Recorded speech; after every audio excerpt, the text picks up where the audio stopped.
जय हिंद बच्चों। तो यहाँ पर हम आपके लिए अर्धवार्षिक परीक्षा 2026-27 के लिए कक्षा 9वीं का विषय विज्ञान का प्रश्न पत्र लेकर आए हैं।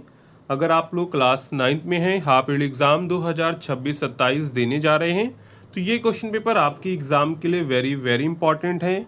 तो आप लोग किस वीडियो को पूरा एंड तक देखिएगा। अगर आपको वीडियो पसंद आता है तो वीडियो को लाइक करेगा, चैनल को सब्सक्राइब करेगा, साथ में हमारे टेलीग्राम ग्रुप को ज्वाइन करना मत भूलेगा, जहां पर आपको ऐसे ही हाफ ईयरली एग्जाम के क्वेश्चन पेपर मिल जाएंगे। तो चलिए एक एक करके यहाँ पर हम लोग सभी क्वेश्चंस को डिस्कस करेंगे। पेपर आपका जो टोटल है 70 नंबर का होने वाला है। 30 नंबर आपको यहाँ पर जो है प्रैक्टिकल में मिलेंगे। तो सबसे पहले यहाँ पर आपका खंड आता है, जिसमें आपको बहुविकल्पीय प्रश्न यानी कि OMR बेस्ड क्वेश्चंस देखने को मिलेंगे, जो आपके 20 नंबर के होंगे। ठीक है, तो यहाँ पर आपका देखिए सबसे पहला प्रश्न है, निम्नलिखित में से कौन सी सदिश राशि है? दूरी, वेग, द्रव्यमान, समय। तो यहाँ पर राइट आंसर हो जाएगा वेग, यानी कि ऑप्शन बी आपका यहाँ पर जो है करेक्ट हो जाएगा। अब देखिए सदिश राशि क्या होती है? वे राशियाँ जिनमें दिशा और परिमाण दोनों होते हैं उन्हें सदिश राशि कहते हैं। तो यहाँ पर राइट आंसर हो जाएगा ऑप्शन बी वेग। ठीक है, इसके बाद है रॉकेट की गति किस सिद्धांत पर आधारित होती है? जड़त्व पर, गुरुत्वाकर्षण पर, संवेग संरक्षण पर, तीनों पर। तो रॉकेट की जो गति होती है वो संवेग संरक्षण पर आधारित होती है। किस पर आधारित होती है? संवेग संरक्षण पर आधारित होती है, यानी कि ऑप्शन सी आपका यहाँ पर करेक्ट हो जाएगा, संवेग संरक्षण पर। ठीक है, इसके बाद है एक मोटर कार का वेग 5 सेकंड में 20 मीटर प्रति सेकंड से 40 मीटर प्रति सेकंड हो जाता है, तो उसका त्वरण होगा। अब यहाँ पर देखिए आपको टाइम दिया गया है 5 सेकंड का, u आपको दिया गया यहाँ पर 20। ठीक है, v आपको दिया गया यहाँ पर 40। u का मतलब प्रारंभिक वेग, v का मतलब अंतिम वेग। अब त्वरण का सूत्र क्या है? त्वरण का सूत्र होता है a बराबर v माइनस के u अपॉन टी। तो v का मान यहाँ पर क्या है? v का मान यहाँ पर 40 है, u का मान 20 है। माइनस करेंगे, समय कितना दिया गया? समय आपको 5 दिया गया है। 40 में 20 माइनस करेंगे तो 20 आएगा। 5 से डिवाइड करेंगे तो आ जाएगा आपका 4 मीटर प्रति सेकेंड स्क्वायर, यानी कि ऑप्शन नंबर आपका यहाँ पर जो है सी वाला करेक्ट हो जाएगा, 4 मीटर प्रति सेकेंड स्क्वायर। ठीक है, इसके बाद है वाहनों में लगे ओडोमीटर से नापा जाता है। यानी वाहनों में जो ओडोमीटर लगा होता है वो क्या काम करता है? वो दूरी को मापता है। किसको मापता है? दूरी को मापता है, यानी कि ऑप्शन नंबर आपका यहाँ पर जो है बी वाला करेक्ट हो जाएगा, दूरी। ठीक है, इसके बाद है गतिमान पिंड के चाल समय ग्राफ के ढलान से क्या पता चलता है?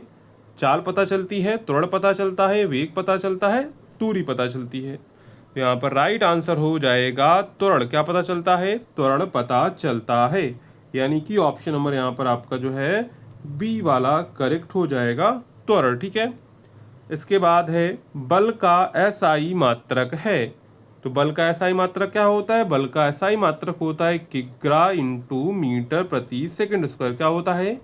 किग्रा इंटू मीटर प्रति सेकंड स्क्वायर, यानी कि ऑप्शन सी आपका यहाँ पर जो है करेक्ट हो जाएगा। ठीक है, इसके बाद है एक व्यक्ति का द्रव्यमान क्या होगा यदि उसका भार 500 न्यूटन था? और यहाँ पर जी का मान आपको दिया गया है 10 मीटर प्रति सेकेंड स्क्वायर।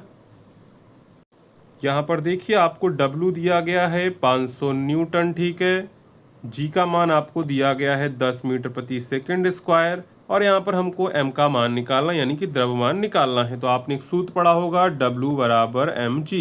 तो m बराबर हो जाएगा W अपॉन जी। W का मान यहाँ पर 500 है, जी का मान यहाँ पर 10 है, 10 से 10 चला जाएगा तो आ जाएगा 50 किलोग्राम। कितना वजन आ जाएगा? 50 किलोग्राम वजन आ जाएगा, यानी कि ऑप्शन नंबर आपका यहाँ पर जो है बी वाला करेक्ट हो जाएगा। ठीक है, इसके बाद आपका आता है उपखंड खा, जिसमें आपको रसायन विज्ञान के प्रश्न देखने को मिलते हैं। अगला प्रश्न है तापमान का अंतरराष्ट्रीय मात्रक है। तो तापमान का अंतरराष्ट्रीय मात्रक है केल्विन। क्या है? केल्विन है, यानी कि ऑप्शन बी आपका यहाँ पर जो है करेक्ट हो जाएगा। ठीक है, इसके बाद है किसमें अंतरा अणु स्थान सर्वाधिक होता है? ठोस में, द्रव में, गैस में, इनमें से कोई नहीं। तो अंतरा अणुक जो स्थान होता है वो सबसे अधिक किसमें होता है, वो होता है गैस में, यानी कि ऑप्शन सी आपका यहाँ पर जो करेक्ट हो जाएगा। सबसे कम पूछा जाए तो सबसे कम होता है ठोस में। किसमें होता है सबसे कम, ठोस में।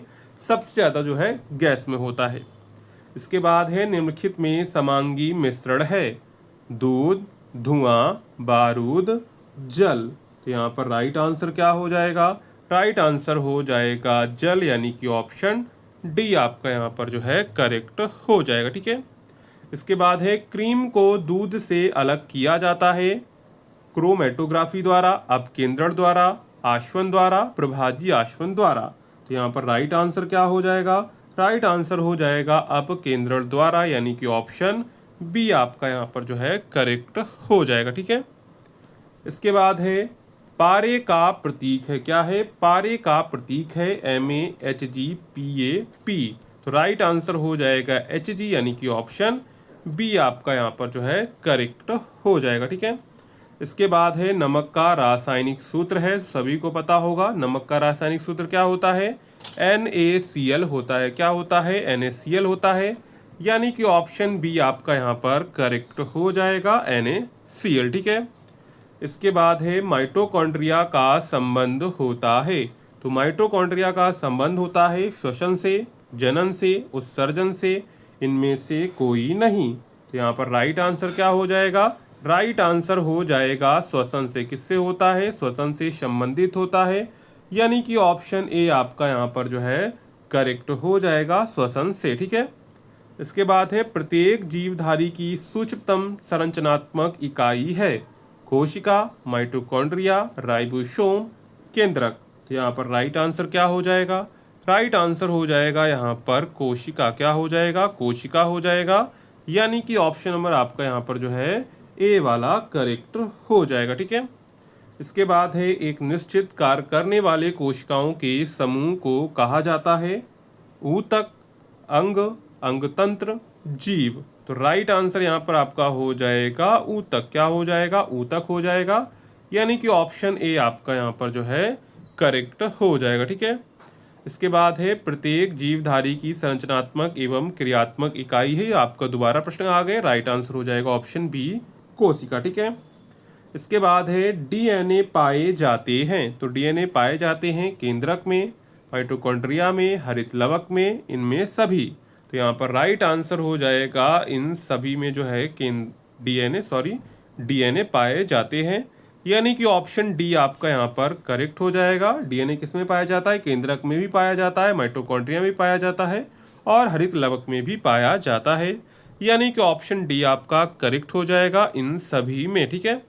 इसके बाद है स्टोमेटा निम्नलिखित की एपिडर्मिस में होते हैं, तना, जड़, पत्ती, मलगेम। तो यहाँ पर राइट आंसर हो जाएगा पत्ती। क्या हो जाएगा, पत्ती में उपस्थित होते हैं, यानी कि ऑप्शन सी आपका यहाँ पर जो है करेक्ट हो जाएगा। ठीक है।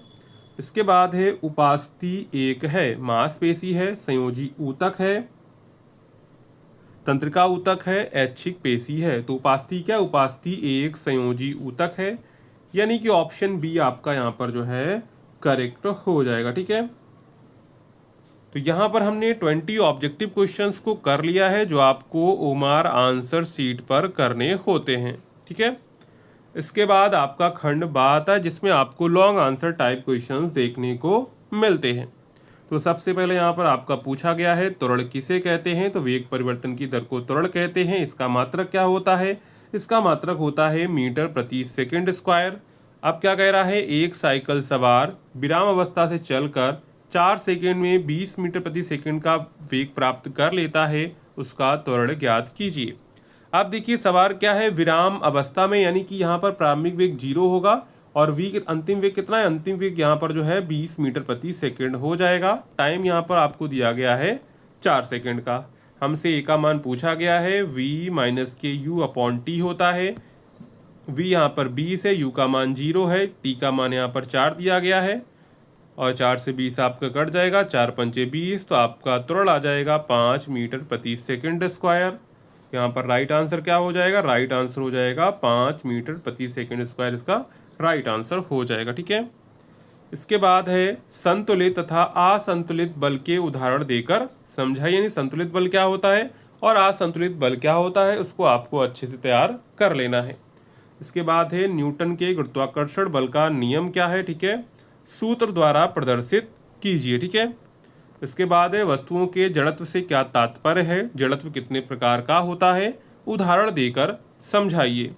अथवा में आपको दूसरा दिया गया है, एक कार का वेग 6 सेकंड में 100 मीटर प्रति सेकंड से 40 मीटर प्रति सेकंड हो जाता है, तो ज्ञात कीजिए कार का त्वरण, कार का औसत वेग। तो त्वरण का आपको फार्मूला हमने बताया है, क्या होता है, ए बराबर होता है वी माइनस के यू अपॉन टी, ठीक है। उसी तरह यहाँ पर आप लोग जो है कार का औसत वेग निकाल लेंगे। इन दोनों का आंसर आप लोग जो है कमेंट सेक्शन में बताएंगे, जिसका आंसर सबसे पहले आएगा उसका जो है हम कमेंट यहाँ पर जो है पिन कर देंगे, ठीक है। इसके बाद आपका उपखंड ख आता है, जिसमें आपको रसायन विज्ञान के प्रश्न देखने को मिलते हैं, जिसमें आपका प्रश्न है प्रोकैरियोटिक तथा यूकैरियोटिक कोशिकाओं में 4 अंतर लिखिए। इसके बाद है निम्नलिखित की परिभाषाएं लिखिए, गलनांक, हिमांक, संगनन, ऊर्ध्वपातन। इसके बाद इसी में आपका नेक्स्ट यौगिक तथा मिश्रण में 6 अंतर लिखिए, अथवा द्रव्य क्या है, द्रव्य की ठोस, द्रव तथा गैस अवस्था को उदाहरण देकर समझाइए, ठीक है। तो ये सभी क्वेश्चंस कंपलसरी हैं, इनको आप अच्छे से तैयार कर लेंगे, ठीक है। इसके बाद है उपखंड गा, जिसमें आपको जीव विज्ञान के प्रश्न देखने को मिलते हैं। ये प्रश्न आपका पहले ही ऊपर आ चुका है, इसको छोड़ देंगे। डीएनए तथा आरएनए में अंतर स्पष्ट कीजिए, ये बार बार एग्जाम में प्रश्न आता है, इसको आप लोग जो है वीवीआई में कर लेंगे, ठीक है। केंद्रक की संरचना तथा सचित्र वर्णन कीजिए, केंद्रक के कार्य भी यहाँ पर आपको लिखने हैं, ठीक है। इसके बाद है रेखित तथा आरेखित पेशी में 3 अंतर आपको बताने हैं। इसके बाद है मृदुतक तथा स्थूल कोण ऊतक में 3 अंतर लिखिए, अथवा पादप तथा जंतु कोशिका में 6 अंतर लिखिए।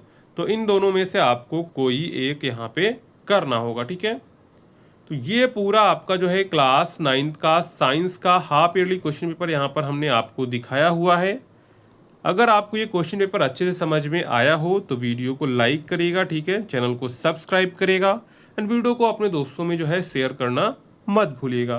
तो चलिए मिलते हैं नेक्स्ट वीडियो में।